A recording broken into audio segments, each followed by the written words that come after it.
Good morning. We just want to talk about the empowerment of our men. This is Melvin Lars. I often do male empowerment summits, and we'd like to talk to our men this morning. The topic, of course, is Am I the man I think that I am? And we ask two very, very basic questions. First of all, do I really know who I am? Secondly, do I really know who I am?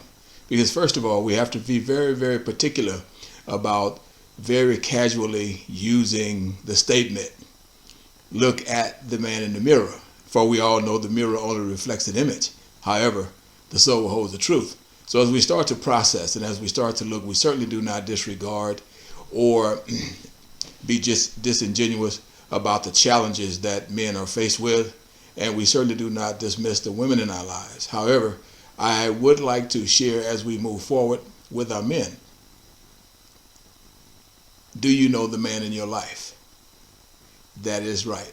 That's my question. Do you know the man in your life? Because you see, you're the man in your life. And when you're the man in your life, that means very simply what? That you are getting to know who you are. Can I see me? Many people, unfortunately, do not see themselves. We only see a reflection of what we are purported to be. We only see a reflection of what others think that we are. Oftentimes, we do not take time to really get to know who we are. Now, what is that process? How do I process that? How do I look within me to discover who I am? Well, first of all, I have to be honest with myself. We all know that we have environmental issues.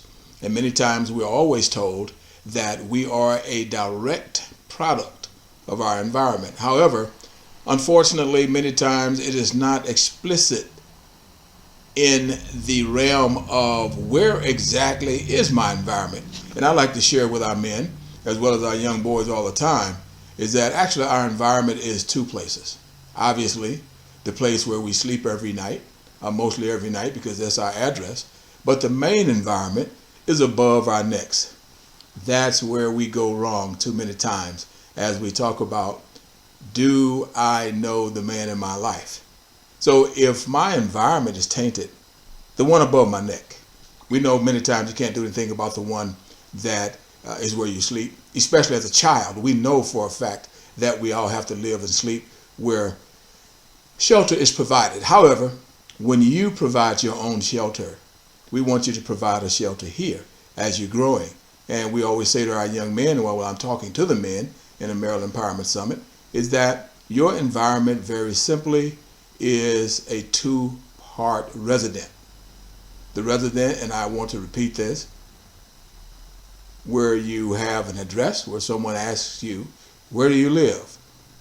You give them an address, normally complete with street name, the name of the physical residence, your zip code. Many times you'll add telephone numbers, they'll ask you who your parents are. But the more important address is the one that's above your neck. Where do I fit in? How do I see myself? How do I process where I am? How do I process where I fit in? You know, I said earlier I was going to talk to you about a few points about how to process who you are. Well, first of all, the first process is, and please allow me to repeat, being honest with the thoughts that are bouncing around in your head as to the man you like to become, as to the person you like to become, because you know, they are one and the same, but really they are two people, because we technically become men according to the world standards as we meet a certain chronological age. However, unfortunately, as we see so often, too many men or simply men chronologically. So that's why we have to go to that first point, is that how am I processing?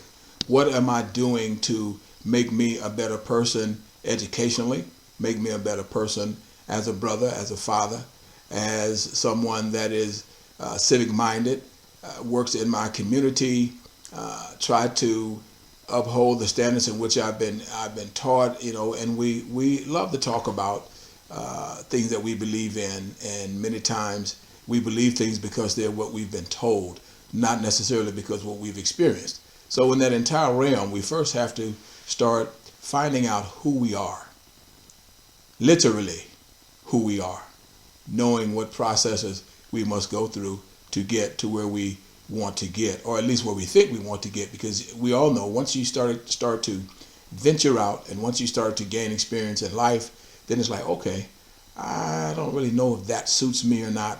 That's not really something that I want to do. I'm familiar with it. However, it does not interest me as I thought it might. So as we work toward the process, man, we have a lot of work to do in this environment. Not whether or not you live in a gated neighborhood or whether you live in the hood, as many people like to say. And that's another topic. I won't even venture to get into that topic about living in the hood. However, is my environment conducive to me being an empowered man? That's really where we want to go in this entire process. Now, this is a series of talking about, am I the man that I think I am? And we like to break this entire series down so that each and every man will have the opportunity to look within his soul. Because remember, I told you earlier, the mirror reflects an image, but the soul holds the truth. So until I can get in touch with me, until I can be honest with myself, until I can really start to take that journey within my mind to find out who I am, how I process information that I receive, and then what do I do with that information that I've processed? Am I being honest with myself once I've processed the information? Is it something that I can use holistically? Is information detrimental to my well-being? Is it detrimental to those I love? Is it detrimental to those that are around me and the things that I do? So as we grow and as we just give you a little piece of the series, Am I the Man I Think I Am? I just encourage you to start with the process. Start with the process.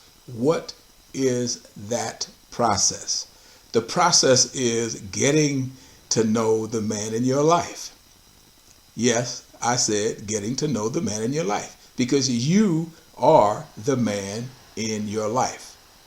You can't be a man for anyone else until you be a man in your life. Remember, we talked about the chronological man. So we're not concerning ourselves with that. There are so many arguments out there and so many discussions about, well, I'm grown and I'm a man and you can't tell me what to do. That's not where we're going. No one is trying to tell anyone what to do. No one is questioning the fact whether or not you are grown. We are simply asking you, as we move forward in this process, am I the man I think I am? To search your environment. Introduce you to you. You ever think about that? Introduce me to myself. How many men have introduced themselves to themselves? Because only you can figure out who you really are. You've heard things, you've seen things, you've processed information, you've been places, you've met people. However, at the end of the day, you're still with you. When all the people are gone, when the lights out, TVs are turned off, all the electronic devices are done, people that are in your lives that you love, that you admire, that you revere, they're all gone. They may not be gone physically. However, it's silence now. So who is that man once it is silent? That's why you have to introduce you to you. But until next time, as we actually get into this series, think about that. Who is the man in your life? Am I the man I think that I am?